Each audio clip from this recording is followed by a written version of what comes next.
ጓዶች አለምሳጋ ጫካ ላይ አደገኛ ወስላታ ሌቦች አሉ። ምናልባትም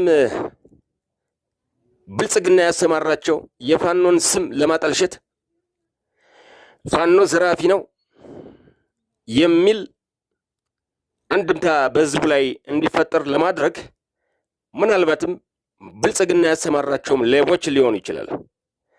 ኤኒዌይ አንዳንድ ወስላታ ፋኖችም ፋኖ ነን የሚሉ ነገር ግን ፋኖ ያልሆኑ ሌቦች፣ የመንደር ሌቦች እዛ አለምሳጋ ጫካ ላይ ምናልባት ዘረፋ እያደረጉ ሊሆን ይችላል።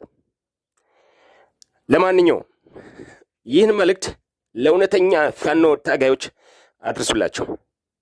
አለምሳጋ ጫካ ላይ ከደብረ ታቦር ባህር ዳር በፍጹም ሰዎች ማለፍ አልቻሉም። መኪኖች ሁል ጊዜ ይዘረፋሉ። ሰዎች ሁል ጊዜ ሞባይላቸውን፣ ገንዘባቸውን ይዘረፋሉ። እዛ ጫካ ላይ ሰዎች በሰቀቀን ነው የሚያልፉት።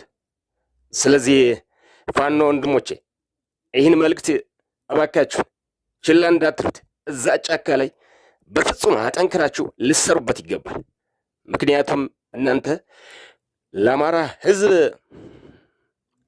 ራሳችሁን መስዋዕት ለማድረግ በቁር በብርድ መከራችሁን የምታዩ ፋኖ ወንድሞች አለምሳጋ ጫካ ላይ በእውነት አደገኛ ስራ ስሩበት። በጣም ያሳዝናል። ሰዎች በፍጹም ማለፍ አልቻሉም። ይህ መልእክት የደረሳችሁ የአማራ ወጣቶች ሰምታችሁ አትለፉ። ይህኔ እስክስታ ከበሮ ቢሆን ላይክ እና ፎሎ ታደርጉ ነበር። በጣም አመሰግናለሁ። አድርሷቸው፣ ለፋኖች አድርሷቸው።